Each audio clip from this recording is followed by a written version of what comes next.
자, 마지막 시간입니다. 원래 이제 미래주의 해석법은요, 정말 역사적 전천년주의가 추구하는 해석법입니다.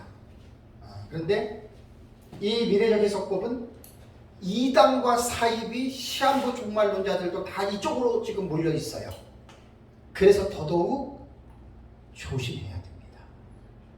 그래서 이걸 정확하게 갈라주지 않으면 이단과 사입이와 별 다를 바가 없을 정도로 이게 사실 좀 심각한 거예요. 제가 쭉 공부를 하면서 와, 너무너무 내가 깜짝 놀랐어요. 이단과 사입이 이런 사람들도 전부 다 이거 하늘의 미래적 해석 얘기하고 하늘 얘기하고 전삼년만 얘기하고 후삼년만 얘기하고 와, 이거는 도대체 구분이 안 될 정도로 얘기를 합니다. 당연해요. 근데 정신들을 차리셔야 돼요, 목사님들이. 우리가 말로만 역사적 전천년, 미래적 해석법 이거요. 지금 과거적, 역사적, 미래적, 이상주의 해석법 이거 학문적으로 이거 모르고 배우는 사람들 허다해요. 그 전부 다 문제가 있습니다. 그건 진짜 그렇게 배우면은요, 결국은 나중에 딱 들어가면 미래적 해석법 별다를 바가 없다는 결론이 나옵니다. 그래서 내가 너무나 심각하고 너무나 내가 지금 위기의식을 제가 느끼는 거예요. 지금 이걸 보면서. 그래서 미래적 해석법은 더더욱 이게 신학적으로나 성경적으로나 학문적으로 우리가 준비를 안 해놓잖아요. 그러면 여러분 말하기 힘들어요. 모르겠습니다. 저는 하나님의 사명이니까 그냥 나는 이거를 정말 즐거운 마음으로 힘들어도 좀 하고 있는데, 잘 여러분들 특히 우리 역사적 전천년은 이러한 그 지식적인 부분들, 신학적이고 성경적인 부분들을 꼭 기억하고 이게 체계적으로 가르치셔야 돼요. 무조건 가르치면 안 돼요. 나중에 정리들이 안 돼요. 자, 그러면 이제 철저한 그 미래적 해석법이라고 제가 이제 미래적 해석법 이렇게 들어갔어요. 나중에 이제 책에는 더 자세하게 이제 정리돼서 나옵니다. 지금은 책을 쓰기가 과정들이니까 이게 지금 나오는 거예요. 좀 철저한 해석법이라고 하는, 철저하다라고 하는 이 수식어가 7년이라고 하는 내용을 담고 있어요. 그러면 또 말씀을 드리지만 지식이 잘못된 사람들은 이거 세대주의 아니야 당장 이렇게 얘기한단 말이에요. 아니라니까요. 아닙니다. 그럼 여러분들은 왜 아니냐에 대해서 역사적으로 성경적으로 답변을 하지 못하면 여러분들은 강의하다가 딱 내려와야 돼요. 그것을 제가 계속 강조하고 있는 게 제 책에도 나와요. 왜 한 일에라고 하는 이거 여러분 꼭 기억하셔야 돼요. 이제 뭐 많이 이제 좀 답답하고 막 이런 것들이 좀 순화가 돼서 이제 소리도 좀 덜 제가 지르고 하잖아요. 그죠? 처음에는 내가 너무 화가 났단 말이에요. 보세요. 한 일에 우리 7년으로 해석해요. 전 3년 반, 후 3년 반을 한 일회를 두 개로 나누지요. 그럼 이런 용어를 딱 쓰면 무천년주의자들의 거의 다가, 역사적 전천년주의자들도 반 이상이 이거는 세대주의야 이렇게 말을 하고 있어요. 지금 책들을 보세요. 책들을. 내가 아니라고 해서 아닌 게 아니라니까요. 이미 외국 학자들, 한국의 학자들도 전천년주의자들 이렇게 지금 보고 있다는 말이에요. 여기서 제가 너무나 화가 나는 거예요. 아닌데. 자, 먼저 제가 변증을 할게요. 한 일회라고 하는 7년은 다니엘서 9장 27절에 그가 많은 사람들과 더불어 한 일회 동안에 언약을 굳게 맺고, 성경에 나오는 용어예요. 이거 구약 성경에 나오는 용어라고요. 그리고 전 3년 반, 후 3년 반을 이야기할 때에 다니엘서 9장 27절에 일회에 뭐가 나와요? 절반에라고 하는 단어가 나오는데, 히브리어로 절반이라고 하는 단어는 뭐냐면 해치예요. 해치. 딱 정확하게 미들, 중간이에요. 중간. 한 일회가 7년이라고 하는 근거는 제 책의 일부에 70일의 계시를 보면은 뭐 자랑이 아니라 우리가 보는 입장에서 그런 논문 없어요. 70일에 꼭 공부 많이 하셔야 돼요. 그 도표 하나 간단한 것 같지만 그거 몇 경을 공부를 해야지 할 수 있는 얘기예요. 성경에 나오는 우리는 7년으로 보는 거 칼빈도 하루를 1년으로 계산했어요. 뭣도 모르는 사람들은 뭐 어쩌고 저쩌고 얘기를 하는데 참 그 사람들이 무식해서 하는 말이에요. 칼빈도 한 일에 7년 얘기, 1년, 한 일에 하루를 1년으로 해석해서 7년으로 봤어요. 그런 해석법에 따라가지고 일행의 절반이라고 하는 해치라고 하는 단어는 그 일행의 중간이니까 중간이면은 전반부가 있고 후반부가 있잖아요. 7년의 전반부를 해로 계산하면은 3년 6개월이 되는 거고 날수로 계산하면은 1260일이 되는 거예요. 달수로 계산하면은 42달이 되는 거죠. 또 다른 표현으로 하면은 한 때, 두 때, 반 때가 되는 거예요. 이게 구약 성경 다니엘에 나오고 신약 성경에 나오는 종말론적인 전문 용어입니다. 그래서 종말론에 대한 용어 자체를 모르고 종말론을 공부를 하잖아요. 그래서 사람들이 어려워하는 거예요. 제 책에는 다 나와 있어요. 이런 용어들이. 세계주의가 한 일에 7년, 전산년만 후산년만 만들었다고요? 이게 무슨 말씀을 그렇게들 하세요? 다니엘서 자체에 이 용어가 있는데 그러면 제가 물어볼게요. 성경에 삼위일체라는 단어가 있어요? 없어요? 없지요. 근데 성경에 삼위일체의 의미가 나와요? 안 나와요? 나오잖아요. 전삼년반, 후삼년반의 용어는 성경에 없어요. 그렇지만 전삼년반, 후삼년반의 다른 용법의 용례가 나오고 성경은 그걸 얘기하고 있다. 그 말이에요. 그러니까 제가 말씀드렸잖아요. 비판을 할 때는 올바른 지식과 신앙적인 근거를 가지고 비판을 하자는 얘기예요. 남이 그냥 무조건 비판하니까 자기도 합세해가지고 때리는데 얼버무려가지고 이런 비판은 아주 비신사적인 사람들입니다. 이것만 나오면 제가 자꾸만 이 감정이 업이 돼요. 왜? 아니 이걸 왜 자꾸만 당신들 그러느냐. 이 무천년 신학자들이 그래요. 대다수가. 예? 그게 할 말이 없죠. 무천년 신학자들조차도 그 얘기를 하는데 아니 전천년주의자들도 그 얘기를 하는데 제가 할 말이 있겠어요? 그래서 제가 이번에 나오는 책에는 이거를 분명하게 밝힙니다. 아니 밝혀야 됩니다. 자기들은 세계적인 주경학자라고 뭐 떳떳하게 말하는 것 같지만 제 책을 보시면은 잘못됐다라고 하는 게 딱 판명이 됩니다. 그러니까 이러한 지식이 확실한 근거를 대야 돼요. 지식을 있으면 꼼짝 못 하잖아요. 역사적인 증거 같은 거. 그래서 책을 많이 봐야 됩니다. 책을 많이 봐야 되고 이런 부분들을 해야 됩니다. 자, 그렇다면 한 일회를 미래적인 해석법으로 하는 이 해석의 최초의 해석자가 누구냐 이거 봐야 돼요. 아까 말씀드렸죠. 이상주의, 무천년주의의 최초의 그 요한계시록을 확립한 신학자가 누구라고요? 무천년주의 5세기의 어거스틴이에요. 어거스틴이 어떻게 이상주의 상징의 해석을 요한계시록에 접붙였는지 그 당시의 해석법이 클레멘트와 오리겐과 티코니우스라고 얘기를 했죠. 그 영향을 받은 거예요. 그거를 알게 되면 진짜 뭔가 이건 좀 이상할 거예요. 기분이. 더 이상 내가 말을 안 할게요. 근데 무천년주의자들은 그것도 모르는 사람들이 허다해요. 그냥 무조건 그냥 어거스틴이 그래서 따라가는 거예요. 여러분 여리고로 내려가는 강도 만나자 그렇게 해석하면 돼요? 완전 알레고리죠. 그 이바리가 하는 그런 해석법이잖아요. 그러니까 분명히 내가 역사적 전천년이면 왜 역사적 전천년이냐? 내가 뭐 민목사님한테 배웠기 때문에 그런 거는 나는 싫어요. 내가 확인을 하시라는 얘기예요. 확인하고 그래서 공부를 안 하면 안 되는 거예요. 이거는. 제가 여러분들한테 강의하는 거는 제가 연구한 것에 대한 어떤 중요한 부분들을 터치해주면 여기서 끝나면 안 됩니다. 여러분이 그거를 곱씹으면서 여러분들이 연구를 해서 내 것으로 소화를 시키면 그게 여러분들이 되는 거예요. 그때서야 꼭 공부하셔야 돼요.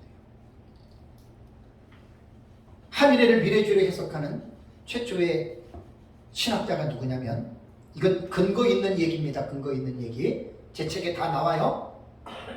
그 대표적인 사람이 누구냐면 이레네우스입니다. 이레네우스.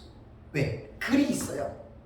이레네우스는 130년에서 202년까지 살았던 사람이거든요.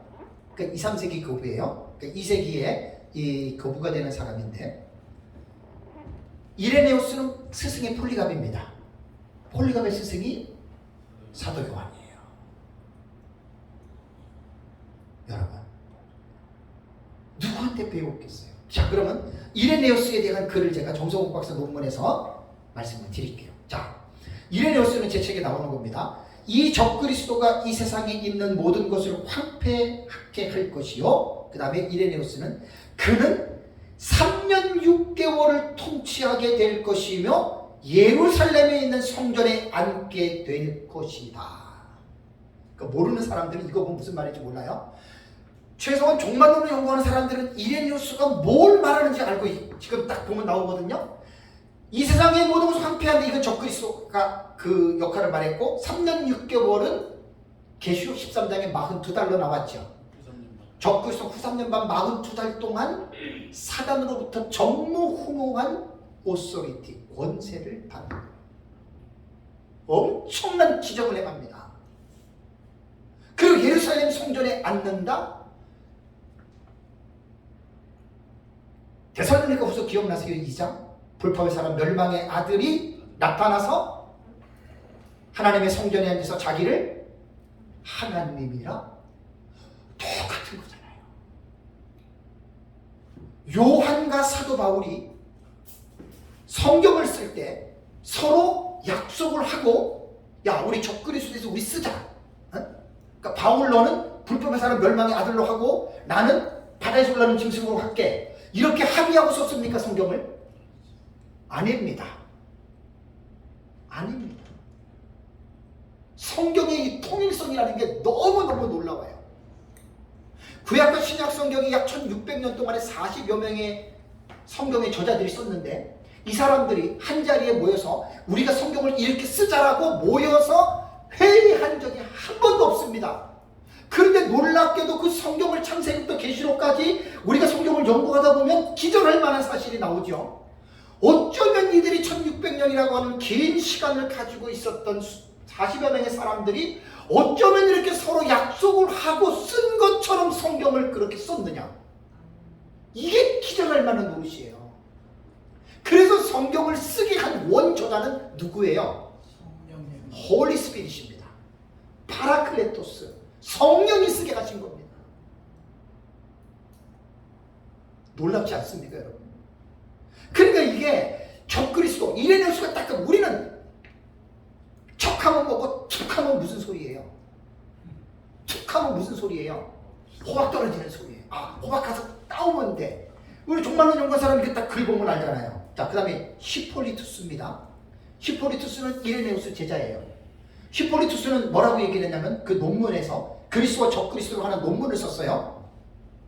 히폴리투스는 170년에서 235년 그 기간 동안에 사역했던 자입니다. 그런데 이분은 3세기의 교부로 조금 들어가잖아요. 3세기 초반에.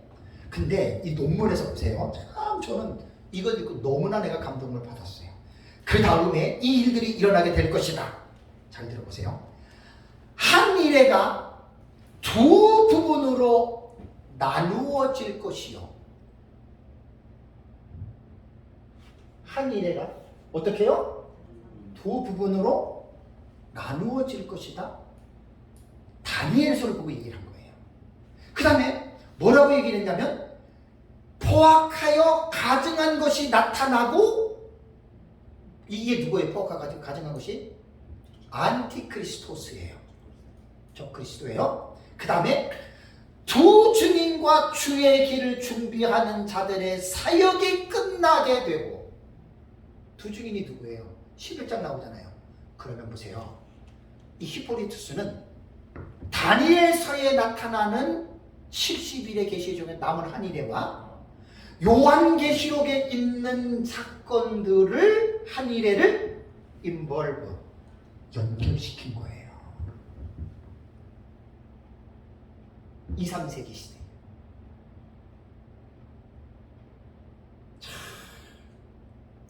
여러분, 한일에 전상연반, 부산연반 세대주의가 만든 용어입니까? 아, 말 좀 해보세요. 이게 세대주의가 만든 겁니까? 그러니까 제가 왜 여기서 이게 왜 안 뜨거워지겠어요, 제가. 네? 이게 왜 안 뜨거워, 왜 부하가 치밀어 오르지 않겠냐고요. 근데 그게 일반 사람들이 얘기하면 괜찮아. 무천년의 유명한 위대한 신학자들과 네? 전천년주의자들조차도 신학자들이 이렇게 얘기를 하니까 제가 여기서 가면 부하가 올라온다 그 말이에요, 여러분. 제 말 이해하시겠죠? 네? 이게 지금 초대 교부들이 이렇게 만든 건데, 근데 제가 이제 책에도 또 쓰는 내용이 그거예요, 여러분.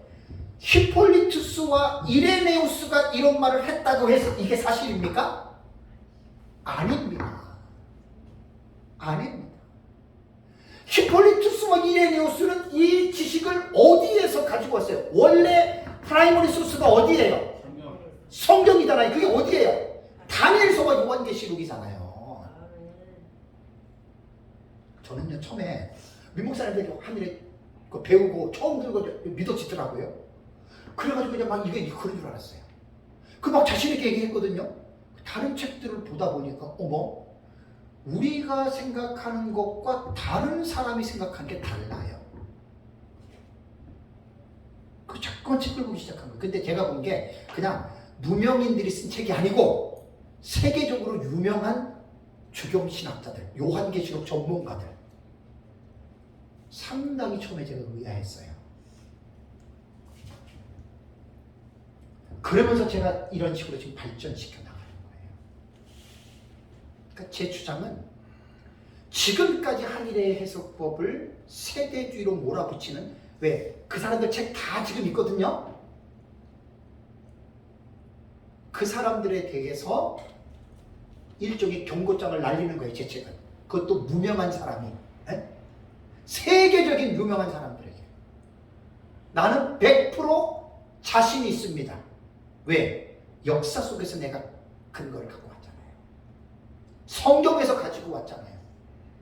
성경을 능가할 사람이 있나요, 이 세상에? 아무리 박사학위 몇 개 있다도 성경을 이길 수 있나요? 아니죠. 이거를 꼭, 이게 내가 왜 지금 여기 말하냐면, 철저한 미래적 해석법 7년이에요. 이게 세대 온건 미래와 극단 미래에서 역사적 전쟁과 세대주의가 똑같이 7년을 얘기를 해도 그 틀은 프레임은 같을 수 있어도 내용은 달라요. 그러면 그 다른 내용을 확인하려면 어떻게 되냐? 제 책을 사서 보면 거기 다 나오잖아요. 세대주의 주석과 제 책의 주석을 읽어보면 정말 달라요. 안타까운 게 뭔지 아세요? 사람들이 제 책을 사서 보고 세대주의 걸 보면 분별이 되는데 문제가 뭔지 아세요? 아예 살려고 하지도 않아요. 괜찮아요. 저는 안 사도 괜찮아요. 그래도 책은 나는 계속 떨어지기 전에 찍어 놓을 거예요. 왜 그런 줄 아세요? 진리의 운동은 성령이 하시는 거예요, 성령이.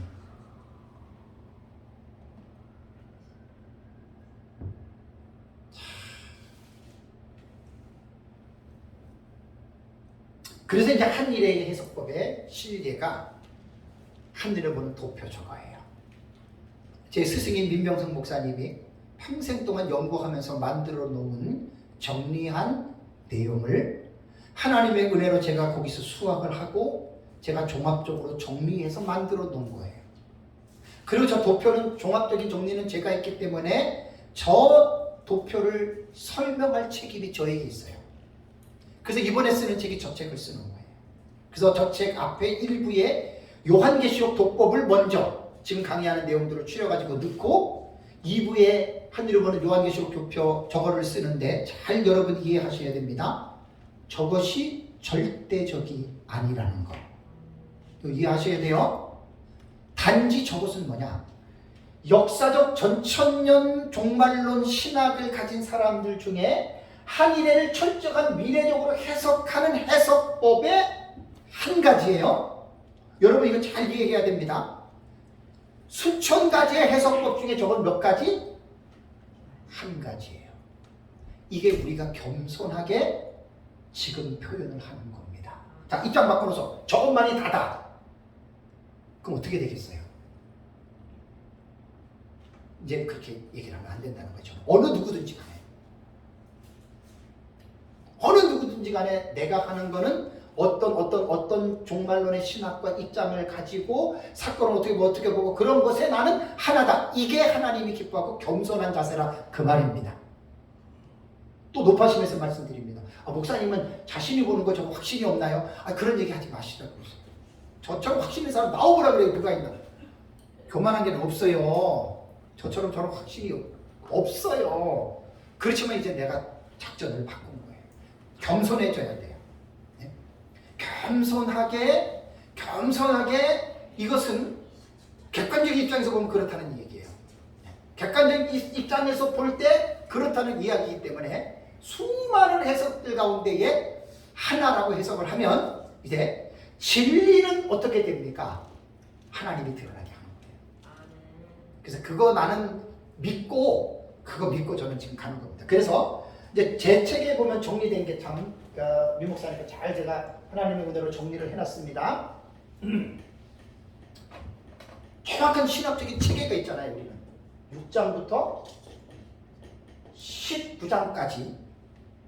6장부터 19장까지의 이 내용이 구약성경 70일에 나타난 한 일회가 요 내용의 한 일회에 일어납니다. 근데 이것이 순서적으로 일어나는 게 아니에요. 사건이 도치가 돼요. 그죠? 전산 역사가 한 일회를 두 부분으로 나누었다 그랬잖아요. 그죠? 그러면 6장에서 19장까지가 사건화를 시키면 44가지가 나옵니다. 요번에 쓰는 책에는 자세하게 쓸 거예요. 제 도표 하나에 6장에 6가지, 7가지 나왔잖아요. 그걸 조금 더 추가시켜서 이제 아주 좀 읽을 때 조금 흥미롭게 더 자세하게 제가 쓸 겁니다. 도표를 만들어 놓고 이것이 6장에 6가지 사건이 나오고요. 7장에 2가지 사건이 나오고 8장에는 7가지 사건이 나옵니다. 9장에는 2가지 사건, 10장에는 1가지, 11장에는 3가지, 12장에는 3가지, 13장에 2가지, 14장에 5가지, 15장에 2가지, 16장에 7가지, 17장에 1가지, 18장에 1가지, 19장에 2가지의 사건이 나타난다 그 말입니다. 제가 이거 연구할 때 그냥 연구한 거 아니에요. 다른 거 보고 한 거 아니에요. 그때 제가 여기서 강의할 때 연구할 때 늘 앉아서 이런 걸 연구를 했습니다. 장 속에 사건이 몇 개냐 다 이렇게 연구를 했고요. 이거는 제가 보는 견해입니다. 다른 사람이 볼 때는 플러스가 될 수도 있고 마이너스가 될 수도 있어요. 그래서 제 책에는 이 부분에 대해서 잘 지금 나와 있습니다. 요한계시록 6장부터 장차될 일에 대한 이야기는 우리는 꼭 기억을 해야 될 게 우리가 요한계시록을 해석하는 신학적인 기초가 뭐냐? 구약에 어디에 뿌리를 두느냐? 여러분 족보 확실하게 알고 있어야 됩니다. 70일에 계십니다. 그래서 제 책을 요한계시록 주예를 낼 때 왜 1부에 70일에를 제가 왜 넣겠어요? 100페이지 정도로 한 10분의 1 들어갔잖아요. 그래서 넣은 거예요. 왜? 요한계시록은 70일에가 뗄 수 있어요 없어요? 절대로 없습니다. 떼버리면 완전히 요한계시록은 줄 끊어진 연이 되는 거예요. 줄 끊어진 연. 연을 잘 이해해서 들을지 그런 뜻으로 한 거 아닙니다. 네? 땅에 떨어지지. 우리 김 목사님이 순수하니까 그렇지. 옛날에 우리 은사 목사님이 세상에 세계 연날리기 대회를 하는데 제 아내가 하지 말래요. 그 참 되게 웃겨요. 연날리기 대회. 끈이 떨어지면 막 날아가. 근데 이제 그 끝나고 전에 얘기를 할게요. 제 아내가 하지 말래요. 이게 방송으로 나가니까 그런 말을 하면 안 돼요. 저도 될 수 있는 대로 강의나 설교할 때 잡소리 얘기 안 합니다. 성경만 얘기해야 됩니다. 그런 거 쪼커 한다고 해서 좋은 게 아닙니다. 그래서 다니엘서 9장 24절 27절에 나오는 70일에 대한 이 신학의 여러분 그 내용에 우리는 이제 기초를 둔다라고 하는 말이죠. 여기서 여러분 저 도표에 보시면 저 도표를 보는 공부를 해야 돼요. 저 그냥 봐서 몰라요. 아까도 우리 최승남 목사님 다른 사람들 저 도표 보고 이게 뭐냐고 왜 알록달록 하고 왜 이러냐 그랬더니 그렇지요 모르지요. 여기 얼마나 중요한 비밀이 있는데요. 저걸 읽어보면 거기에 보면 총론 계시가 있고요. 연결 계시가 있고 연관 계시가 나와요. 저거는 도표를 설명할 때에만 요건 사용하면 돼요. 총론 계시, 연관 계시는 우리가 볼 때는 이거는 본경에 해당이 되는 것이고 연관 계시는 삽경인 막간 계시가 되는 거예요. 다만 도표를 그림을 설명할 때 이 용어가 참 필요하다 싶어가지고 넣은 것뿐이고 요거는 요 내용을 가지고 말한 것이다. 총론이 뭐냐? 일곱인, 일곱나팔, 일곱대접 기억나시죠? 요한계시록을 어떤 사람이 읽더라도 뜻은 잘 몰라도 읽다 보면 기억에 남는 게 특징이 뭐예요? 세 가지의 일곱 시리즈가 탁 머리에 남을 거예요. 왜? 일곱인, 일곱나팔, 일곱대접. 참 특이하죠, 그죠? 이게 머리에 남아요. 그러면 일곱인을 보면 1, 2, 3, 4, 5, 6, 7번째 인에서 일곱나팔이 하나, 둘, 셋, 넷, 다섯, 여섯, 일곱 개로 쫙 예속. 예속이라고 하는 말이 뭐냐면 우리말 뜻이 딸려서 메어지는 것을 예속이라 그래요. 딱 이 정확한 표현이에요. 일곱 번째 나팔에서 일곱 대접이 쫙 이렇게 나오죠. 일곱인을 쭉 들으면 뭐가 다 따라 올라와요? 나팔과 대접이 싹 따라 올라와요. 결국 일곱 나팔과 일곱 대접은 어디 휘하에 있어요? 일곱인의 휘하에. 그래서 요한계시록은 제가 형식상 방법, 기록된 대로 성경을 먼저 인지를 해야 돼요. 형식상 방법을 먼저 인지하면 딱 들어와요. 요한계시록 이렇게 공부하면 되게 재밌어요. 그래서 일곱인을 우리는 뭐로 보냐? 총론 계시예요. 그래서 계시록 5장에 보좌에 앉으신 이가 성부 하나님이잖아요. 성부 하나님의 오른손에 일곱으로 봉한 두루마리가 있지요. 그 일곱인의 사실은 6장부터 나타나는 모든 사건들이 그 일곱인에 다 들어가요. 그렇게 되는 거예요, 계시록. 그래서 총론 계시는 말로만 총론 계시가 아니라, 근데 이게 제가 이제 주석서를 보다 보니까 민 목사님이 총론 계시 썼죠, 그죠? 무천년도 세대주의도 전천년 신학자들도 요렇게 표시한 사람이 있을까요, 없을까요? 당연히 있지요. 참 여러분들 공부들 많이 책을 많이 보세요. 더 기가 막힌 표현들이 너무 많아요. 그래서 제가 그걸 보고 감동을 받아가지고 제 책에 그런 걸 써나가는 거예요. 민 목사님이 없는 거 많이 써나가잖아요. 전개해 나가는 게. 그래서 학문은 깊은 사람 밑에서 공부하다 보면 나도 깊어져요. 그래서 스승 잘 만나야 돼. 선생님 잘 만나야 돼. 이거 진짜라니까요. 들은 대로 내가 들은 대로 알고 들은 대로 내가 표현하는데. 나는 자꾸만 공부하는 거예요. 이미 천국에 간 외국의 학자지만 책이 있으니까 그 책을 보고 공부하는다니까요. 그러니까 거기서 내가 이런 걸 읽어오는 거예요. 거기서 다 나옵니다. 그래서 제가 총론 계시에 대해서 제 책에는 이제 기본적으로는 써놨는데 이번에 쓰는 책에는 이런 거 다 들어가는데 다 자세하게 들어가요. 그러면 제가 요 말은 내가 만든 게 아니고 우리는 민 목사님이 만든 걸로 알고 있잖아요. 아니에요. 다른 무천년주의자도, 왜냐하면 성경을 보다 보니까 일곱인에서 다 이게 나오네? 이거는 기본적으로 누구나 다 알 수 있는 거라니까요. 우리가 공부를 안 하고 머리를 안 써서 그냥 이러지 공부해보세요. 그러면 다 이해가 돼요. 그리고 다른 사람이 표현하지 못한 것까지 공부하는 사람들은 더 깊은 용어를 만들어낸다니까요.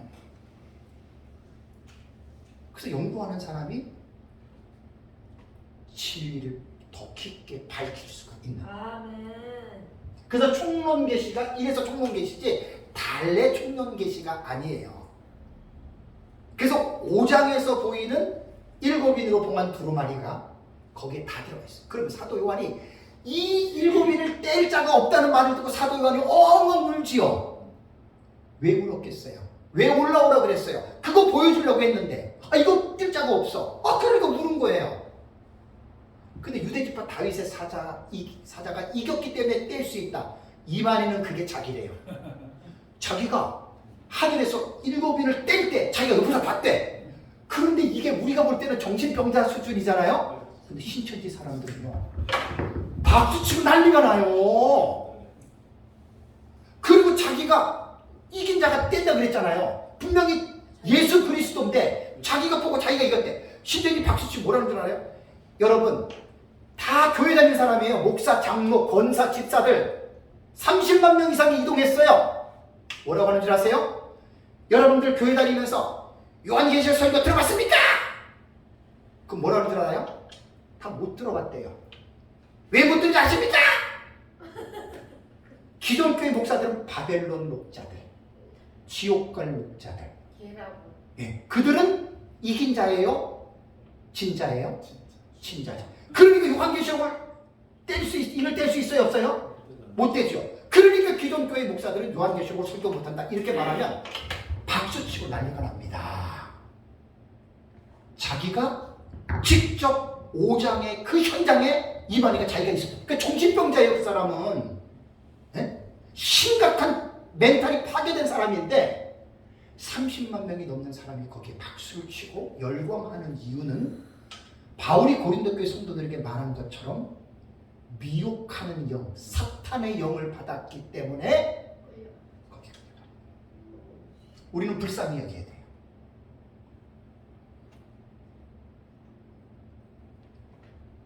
그래서 총론계시 나팔하고 대접에 보면은 쇠사슬로 연결했죠? 그래서 연결이 엮인 거예요. 그래서 7인을 딱 들면은 7나팔 7대접은 7인 속에서 쫙 딸려 올라가요. 그게 예속. 딸려서 매달려 있다. 예속이라고 하는 우리말의 뜻이 그런 거예요. 딸려서 매달려 있다. 그리고 나머지 연관계시는 제가 번경 외에 나머지 계시들은 연관이 있는 계시들이다.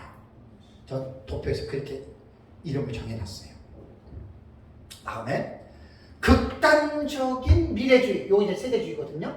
세대주의.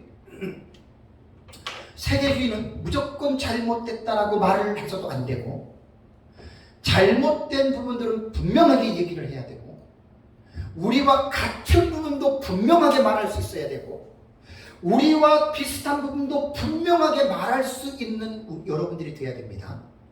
그냥 얼버무리면 안 됩니다. 정확하게 세대주의와 역사적 전천년의 디퍼런스에 대한 부분을 정확하게 묘사하지 않으면 우리의 잘못이 될 수 있습니다. 뭐가 같으냐? 하늘의 7년으로 붙은 거 같아요? 달라요? 같잖아요. 그러면 다시 묻겠습니다. 하늘의 7년, 전 3년, 후 3년 반 누가 만들었습니까? 누가 만들었어요? 성경에 나오잖아요. 근데 세대주의가 만들었나요? 아니잖아요. 이거를 강조하셔야 돼요. 왜? 우리가 그걸 뺏어가야 돼요. 왜? 그 사람들이 잘못 생각하고 있어. 무천년의 신학자들도 잘못 생각하고 있어. 왜? 책이 있다니까, 책이. 그걸 지금 우리가 교정시켜줘야 돼요. 그거 아니야. 그래서 이 극단적인 미래주의 해석법은 세대주의 전천년 해석인데 역사적 전천년에 옷을 입고 시작했어요. 그런데 넬슨 다비가 요한계시록은 성경의 전체적인 신학적인 입장에 입각해서 해석을 하는 거예요. 성경은 모든 성경이 다 그렇습니다. 성경에 대한 그릇된 인식이 있는 사람들은 절대로 성경을 건강하게 해석할 수 없습니다.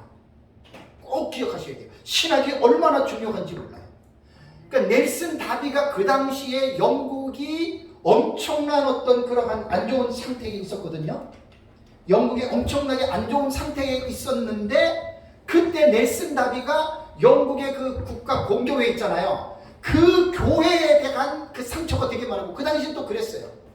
국가의 공교회를 무조건 추종해야 돼요. 그래서 자기는 바르게 믿으려고 생각을 했던 다비가 국교회를 속해 있을 수가 없었기 때문에 빠져나왔거든요. 빠져나와서 다비가 형제단이라고 하는 그 그룹에 속해 있었는데, 형제단의 그룹에서 다비가 만든 그 폴리모스 형제단이 있어요. 폴리모스 형제단에서는 꽤 유명한 그 단체입니다. 그 폴리모스 형제단을 창설했다고도 말을 해요, 존 넬슨 다비가.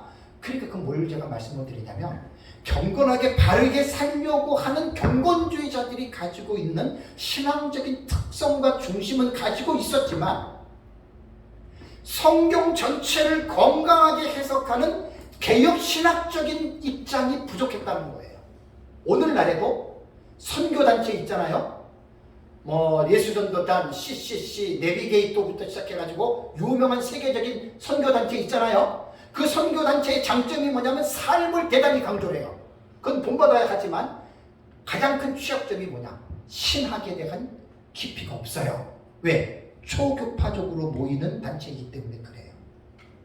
목사님들이 신학에 대한 관심을 조금 갖게 된다면, 신학에 대한 관심을 여러분들이 갖게 된다면, 제가 말하는 이 신학은 종교 개혁자들이 주장했던 개혁 신학을 저는 붙쫓는다 그러죠. 저 그거 따라가는 사람이에요. 그렇다고 교조주의와 교리주의자는 저는 되고 싶지 않아요. 칼빈주의가 가장 옳은 신학의 형태라고는 저는 보고 있지만, 칼빈주의만 다라고 저는 그렇게 말은 앞으로 안 할 거예요. 그렇게 되면 큰 문제가 생깁니다. 아까 말씀드렸잖아요. 10명의 자녀를 둔 부모 입장을 잘 생각해 보세요. 엄청나게 신학에 고민을 한 사람입니다. 제가 우리 이정도 목사님 잘 아시죠? 엄청나게 고민을 많이 했어요. 그리고 신학적인 입장을 어느 정도 저는 정리가 되어 있기 때문에 이제는 자신 있게 제가 말하는 거예요. 개혁주의 안이 얼마나 넓은 줄 아세요? 말도 못하게 넓어요. 대부분 사람들이 하는 개혁주의는 코끼리 다리 하나 붙잡고 배하고 코끼리 코 잡고 그리고 코끼리를 이해하고 있는 수준이에요. 개혁 신학은 저도 뭐 관심을 갖고 있지만 엄청나게 방대합니다. 그 개혁 신학을 자신 있게 꿰뚫을 수 있다? 제가 볼 때는 그런 사람 많지 않아요. 그래서 우리가 보고 있는 신학적 입장은 분명하게 고수하되, 내 입장만, 내 것만 옳다라고 주장하기보다는 하나님 아버지의 마음을 갖는 것이, 나는 것이 제일 중요하다고 봐요. 그러니까 이단이 아닌 이상에는 신학적으로도 나와 다름을 가지고 있지만은 그것이 이단이나 잘못된 사상이 아니라면 폭넓은 마음으로 수용해주고 이해해주지 않으면 주님의 몸이 불난을 일으켜요. 어떤 분이 그랬어요. 천국에는 칼빈주의자만 갑니까? 알미니안주의자만 갑니까? 여러분 어떨 것 같아요? 교리주의자는 칼빈주의자만 간다 그럴 거 아니에요? 알미니안의 교리주의자들은 알미니안만 간다 그럴 거 아니에요? 정답이 뭔지 아세요? 천국에는 칼빈주의자도 없고 알미니안주의자도 없습니다. 누구만 있어요? 예수 그리스도를 믿은 사람만 가는 곳이에요. 다만 이 땅에서는 예수를 믿으면서 신학적인 입장이 자유주의, 그 다음에 신종통주의, 그 다음에 개혁주의, 알미니안주의, 이러한 신학적인 입장으로 파생이 돼요. 이거는 어쩔 수가 없어요.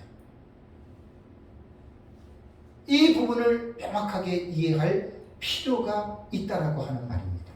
그래서 세대주의는 분명히 역사적 전쟁론과 다른 부분과 같은 부분과 틀린 부분을 정확하게 하셔야 돼요. 정확하게 알아야 돼요. 그리고 정확하게 가르쳐줘야 돼요.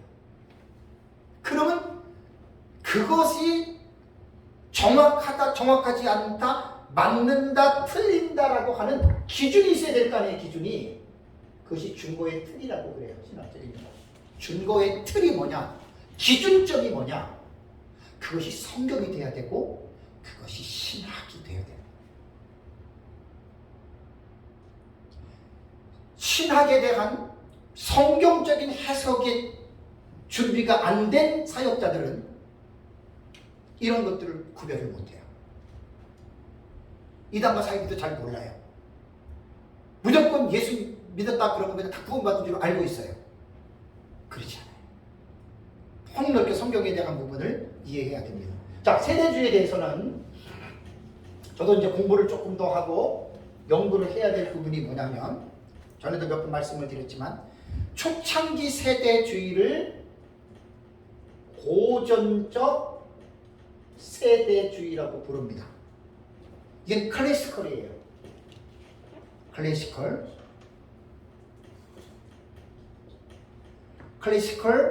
디스펜세이셔널리즘. 이름도 영어도 발음하기 참 힘들어요. 디스펜세이셔널리즘. 그러니까 고전적인 세대주의인데, 고전적인 세대주의가 존 넬슨 다비예요. 존 넬슨 다비가 창설을 했고, 이 세대주의가 왜 넬슨 다비가 나오면서 미국으로 유럽으로 확 퍼진 줄 아세요? 이게 엄청난 파급력이 그 당시에 있었습니다.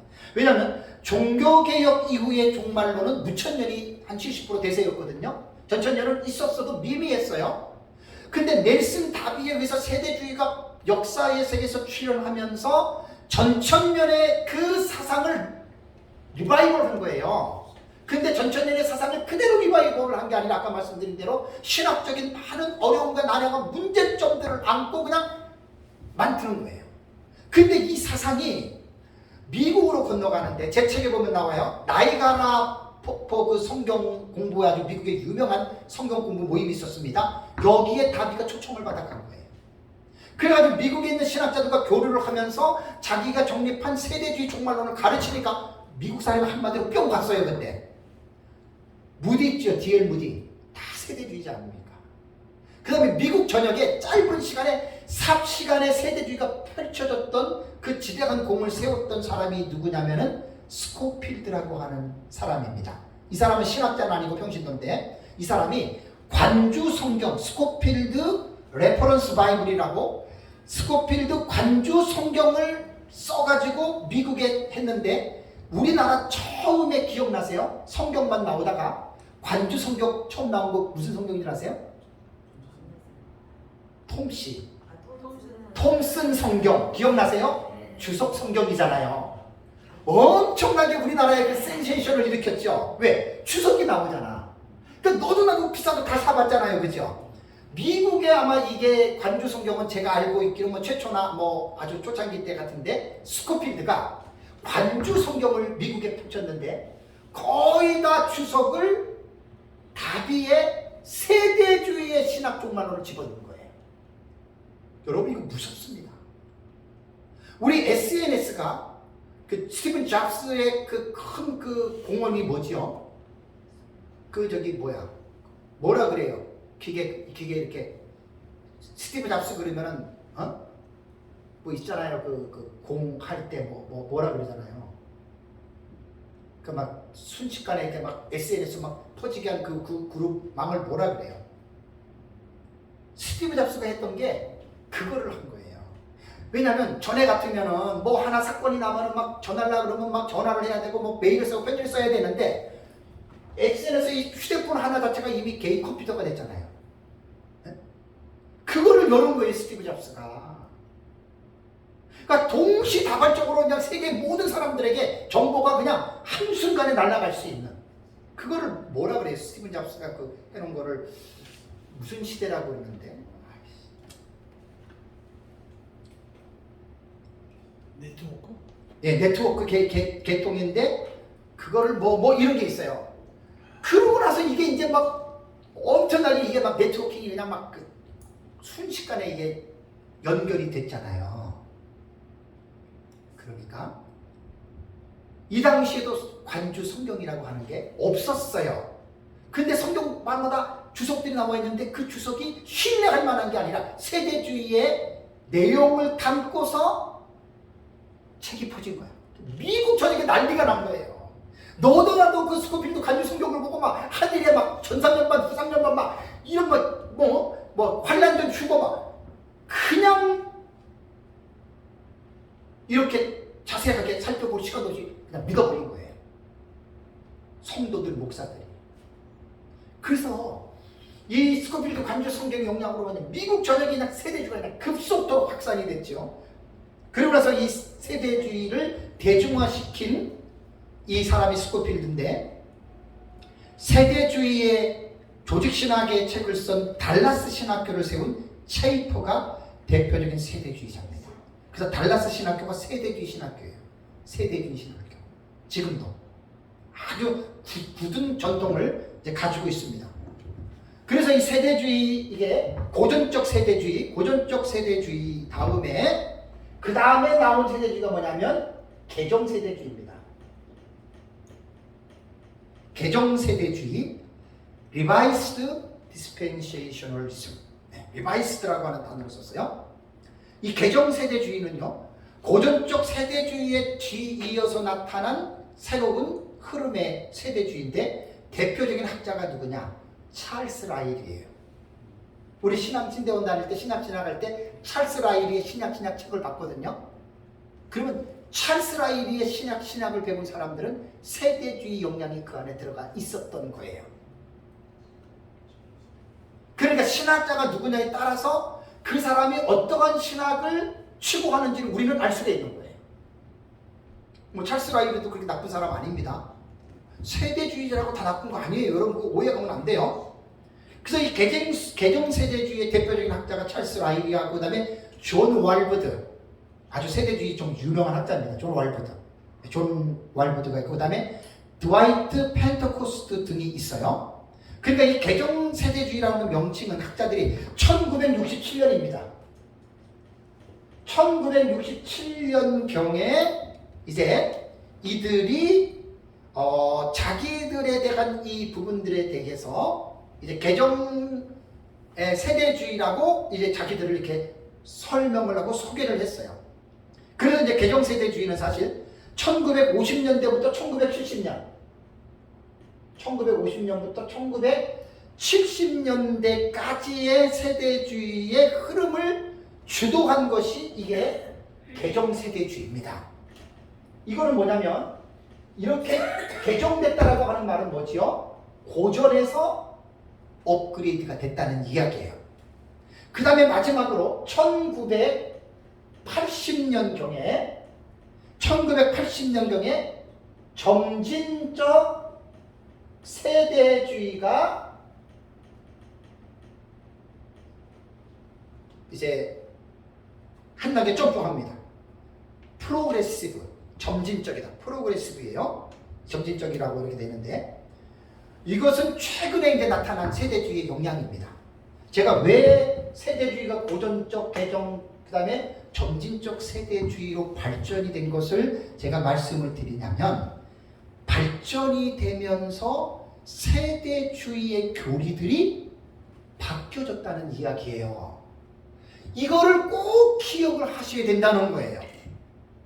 저도 전에는, 이 사실을 알기 전에는 무조건 세대주의를 막 싸잡아가지고 세대주의 잘못하다 막 이렇게 얘기를 했거든요. 이런 지식이 들어오니까 내가 너무 무식했다고 하는 걸 깨달아진 거예요. 내가 지금 세대주의를 비판할 때, 왜? 고전적 세대주의와 개정 세대주의와 점진적 세대주의는 차이가 있어요. 최근에 80년대 이후에 나온 점진적 세대주의는 거의 역사적 전천년주의 조지 레드의 사상과 많이 같다 그래요. 그럼 뭘 말하는 거죠?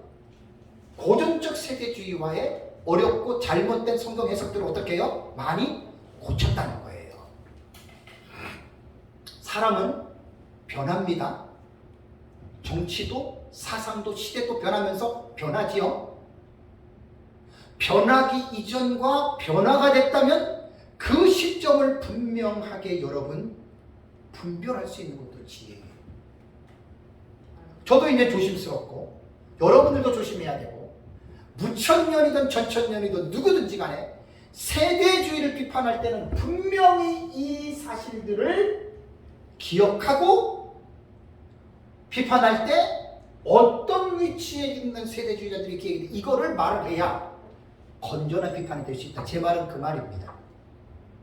뭐 어떤 사람들은 뭐 저 목사가 세대주의 편을 드네. 그 사람의 정신이 잘못된 사람이에요. 제가 세대주의 편드는 게 아니에요. 이렇게 세대주의가 역사를 통해서 변화가 된 거예요. 제 책에 인용을 할 겁니다. 무천년주의자들 중에 개혁주의 무천년설을 쓴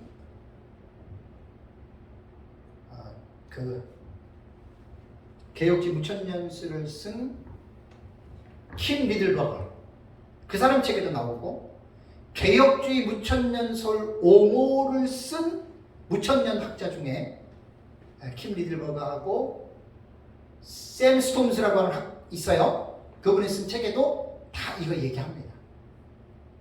세대주의가 지금 많이 지금 바뀌어져서 세대주의가 지금 많이 이전에 잘못된 것들과 많이 지금 세대주의가 점프됐다 이렇게 말했습니다. 또 그거 인정해야 됩니다. 인정해야 됩니다. 여러분 보세요.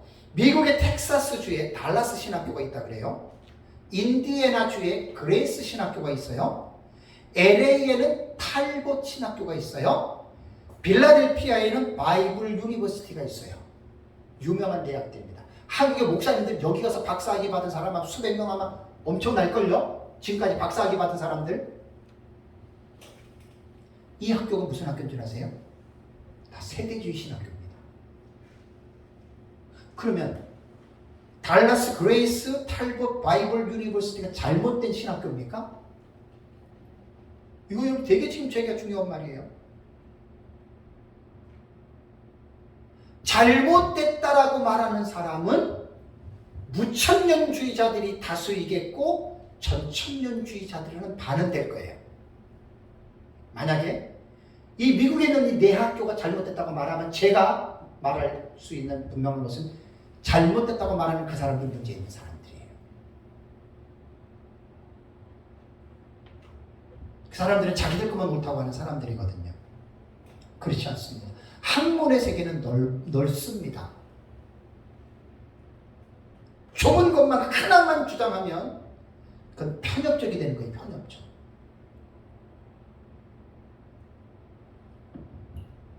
왜 제가 지금 세대주의를 이 얘기를 했냐면 중요한 것은 뭐예요? 미래주의 해석법에서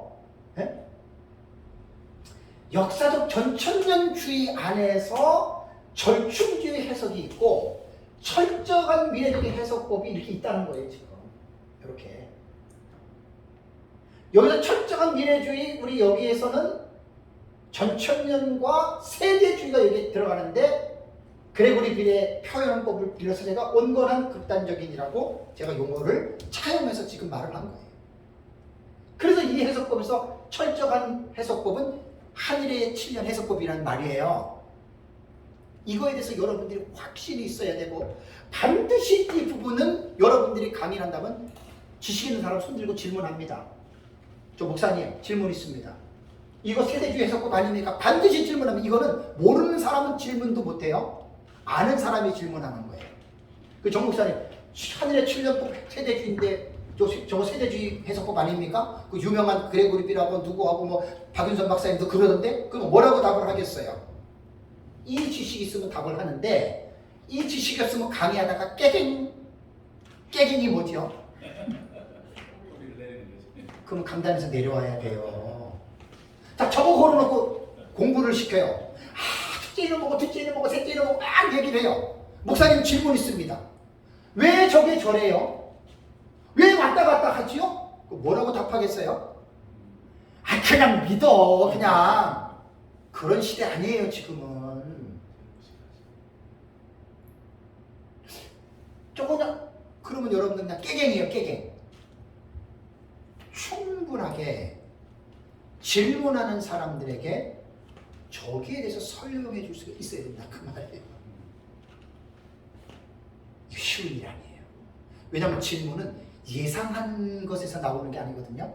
전혀 예상치 못한 것에서 질문이 있습니다 하고 질문이 나오거든요. 뭐라고 답할 거예요?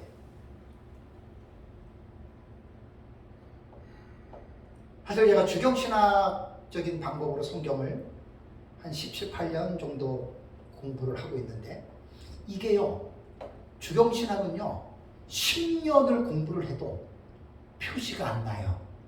왜? 창세기부터 계시록을 다 해야 되잖아요. 표시가 안 나요. 자, 근데 이 성경 전체를 깊이 있는 주해로 공부를 한번 해보세요. 그게 그 목사님의 실력이에요, 실력. 설교를 할 때 딱 성경 본문을 읽어놓고 성경을 요리하는 것을 딱 들어보면 그 목사님의 실력이 다 나와. 주경신학, 역사신학, 조직신학, 실천신학 다 나와요, 설교하기 전에. 주경신학은 정말 해도 해도 끝이 없고요. 10년에도 표시도 안 나요. 근데 오래 깊이 할수록 성경을 해석하는 그 해석이 상당히 조직적이고 깊이 있고 건강한 해석을 합니다. 주경신학을 깊이 한 사람들은. 그래서 우리 목사님들은 성경을 가지고 설교는 해석이에요. 강단에서 자기 얘기하라고 하나님이 목사 되게 한 거 아니에요. 그래서 미래주의 이 해석이라고 하는 것은 요거까지만 하고 이제 마쳐야 되겠네요. 자, 이제 비판 들어가겠습니다. 사실 미래주의는 할 게 너무 많아요. 정말 진짜 이거 너무 많아요. 그렇지만 꼭 이거는 알아야 돼요, 목사님들이. 이거 모르시면 안 돼요. 세대주의 장점이 있습니다. 세대주의가 나와가지고 초대교회 시작됐다가 역사적 전천년이 쇠퇴한 거 알지요? 4가지 이유예요. 역사적 전천년이 리바이벌 됐잖아요. 그냐면 하나님의 특별한 섭리입니다. 정말 섭리입니다. 그래서 이제 역사적 전천년이 세대주의라고 하는 전천년을 통해서 과거의 그것들을 살려낸 거예요. 근데 이제 워낙 신학적인 책의 문제가 많기 때문에 좀 그런 부분에서 있는 것이 좀 아쉽기는 해도요. 자, 이제 비판은 이렇습니다. 이제 무조건 미래적 입장이 잘못됐다 이렇게 말하면 안 된다 그랬어요, 그죠? 과거적 해석법을 가지고 있는 사람들이 이 미래주의 해석을 볼 때 어떻게 비판을 하겠어요? 아니, 다 이루어진 것을 당신들은 왜 아직도 안 이루어지고 왜 예수님 재림때 이루어지겠느냐 이렇게 말을 하잖아요, 그죠? 그럼 그게 잘못된 게 아니라는 거예요, 제 얘기는. 우리가 들을 때 좀 서운한 면이 있더라도 이 사람이 비판하는 것은 분명한 자기들의 입장, 신학적 입장을 가지고 비판을 했기 때문에 우리가 그건 기분 나빠할 필요가 없어요. 무슨 얘기인지 아시겠죠? 이제는 우리가 좀 마음이 넓어져야 돼요. 속이 좁으면 안 돼요. 내게 잘못됐고 내게 뭐라고 이렇게 말한다고 삐지거나 화를 내거나 그러면 절대 안 돼요. 내가 상대방을 다 알아주면 이해가 돼요. 다음에 역사주의 입장에서 미래주의를 비판할 때는 여러분 어떻게 되겠어요? 똑같아요, 과거주의와. 다만 역사주의는 미래주의와 재림이라고 하는 이 끝까지 역사주의는 본다 그랬어요, 그죠? 근데 거의 다 이루어진 걸로 봐요. 뭔가 미래적 해석법과 어떻게 해요? 공유되는 부분은 있겠죠. 그러니까 이 과거주의보다는 역사주의는 조금 미래주의에 대해서 열려있다고 보시면 되는 거예요. 다음에 이상주의. 똑같아요. 뭐라고 말하겠어요? 왜 그게 사건이냐? 그러니까 이상주의는 역사주의, 미래주의, 과거주의를 다 그렇게 보는 거예요. 왜 그게 사건이냐? 그 상징이야. 이렇게 본다 그 말이에요. 절충주의도 마찬가지예요. 왜 너네는 꼭 요한계시록을 미래로만 보냐? 요한계시록 안에는 과거적인, 역사적인 이상주의 해석도 있지 않느냐? 이게 절충주의의 비판하는 근거예요. 그러니까 우리가 이런 것들을 상대방이 이 비판하는 그들의 저의를 모를 때에는 아까 우리 이 목사님 말씀하신 대로 막 우리 잘못했다 그러면 화가 나죠. 화가 난다라고 하는 말은 화난 감정을 표현할 수가 있어요. 화난 말을 하고 화난 행동을 하잖아요. 그것은 분을 내는 것은 하나님의 의를 이룰 수 없습니다. 아무리 내가 보는 진리가 옳다 하더라도 그 진리로 인해서 다른 사람들과의 관계에서 분을 내거나 혈기를 부리면 하나님의 의를 이룰 수 없습니다. 정말 조심해야 돼요. 그러니까 역사주의나 과거주의나 미래주의는 아까 말한 공통 분모가 요한계시록에 기록된 텍스트에 나와 담겨 있는 사건을 과거, 현재, 미래 언제인지 모르지만 사건으로 본다는 것은 같은 공통적인 관점을 소유하고 있어요. 그러니까 이제 대화는 되겠죠, 그죠? 근데 이상주의는 아니라니까요. 아까 전 시간에 제가 여러분들에게 말씀을 드렸습니다. 자, 그 다음에 이제 어떤 비판이 있어야 되냐면 같은 미래주의 입장에서 비판이 들어옵니다. 아까 미래주의는 극단파와 온건파가 있다고 그랬잖아요. 극단파는 세대주의입니다. 제가 참 재밌는 걸 봤어요. 세대주의자들의 그 글들을 보면은 우리 세대주의자들은 초대교회 교부들, 우리가 말하는 것처럼 초대교회 교부들이 봤던 우리는 역사적 전천년의 종말론에 뿌리를 두고 있다. 이렇게 말해요, 세대주의자들이. 그거 틀렸다고 볼 수 없어요. 그죠? 제대로 본 거예요. 그러면서 그 사람의 주장은 이러겠지요? 우리는 역사적 전천년보다 우리는 더 월등하게 종말론을 잘 본다. 이게 이런 말이 담겨 있는 거예요, 거기에는. 근데 우리가 볼 때는 아니지요. 그죠? 그럼 아닌 것을 어떻게 해야 돼요? 화내고 싸워야 돼요? 치식으로 여러분들 대응을 해야죠. 그런 소리 하지 말아라. 그래서 계시록 미래주의로 해석을 할 때에는 정말 신중해야 됩니다. 정말 신중해야 됩니다. 무조건 전천년 아닙니다. 족보를 알고 해야 됩니다. 그래서 어떤 분은 그러잖아요. 개혁신학은 족보신학이라고 해요. 족보신학. 예수님, 바울, 그 다음에 어거스틴, 그 다음에 종교개혁자들 칼빈, 그 다음에 그 밑으로 내려오는 칼빈의 제자들 해가지고 쭉 내려오는 사람들 있잖아요. 그죠? 족보신학 맞는 말이에요. 꼭 이거 잘 기억하세요. 그 역사적 전천도 족보를 여러분들이 잘 나열할 수 있어야 돼요. 성경 해석법이라든가 이런 거. 그래서 어쨌든 이 미래적 해석법은 제가 볼 때는 너무나 미래적 해석법은 정말 성경적입니다. 난 정말 누가 뭐라 그래도 저는 자부합니다. 정말 자부합니다. 정말 저는 미래적 해석법에 대해서 자부하는 사람인데 안타까운 사실은 뭐냐면 분명한 정체성이 없어요.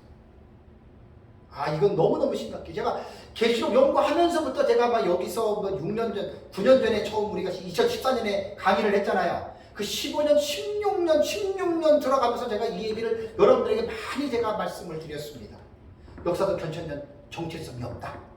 그래서 이제 제가 하나님의 은혜를 베푸시면 이 역사적 전천년의 정체성을 세우는데 나는 부족하지만 나는 일익을 담당하고 싶다. 제가 수도 없이 얘기를 했잖아요. 그죠?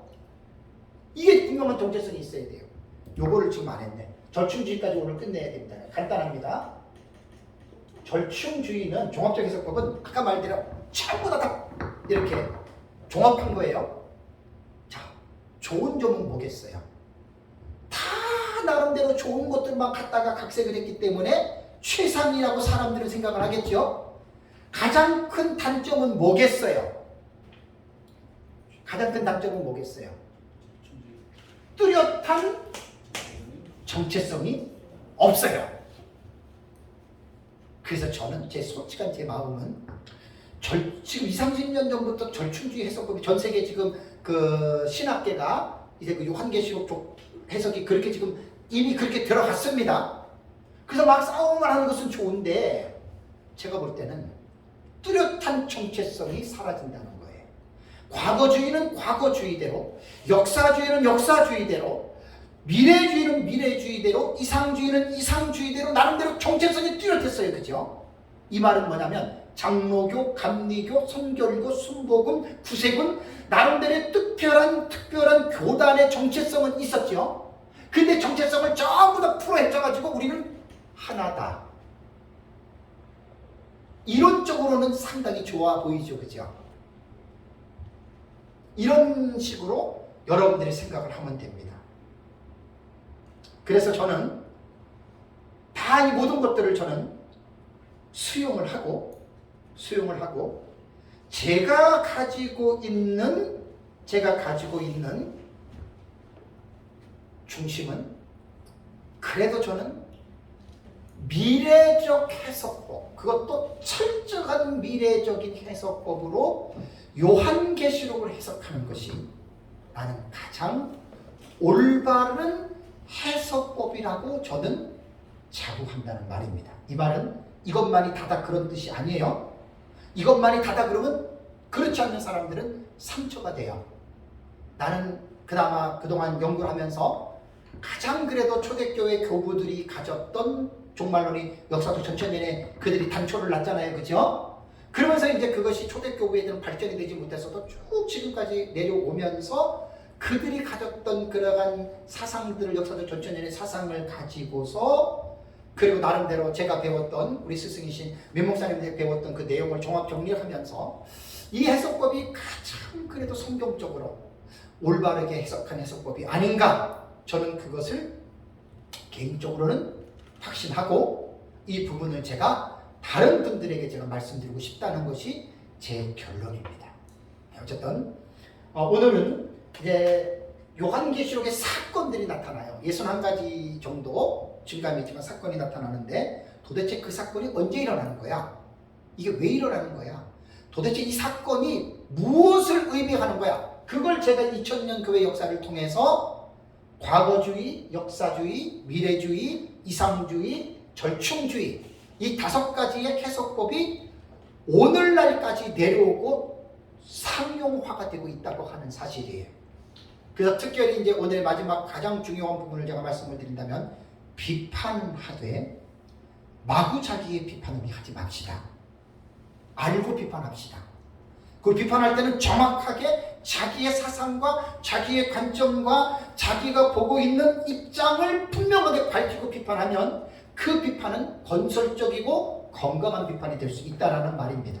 그래서 이러한 것들을 잘 기억하시고 저와 여러분들이 남은 삶을 하나님의 마지막 시대의 두중인의 이 사명을 가지고 우리가 믿음으로 승리하는 저와 여러분들이 되기를 주님의 이름으로 축복합니다.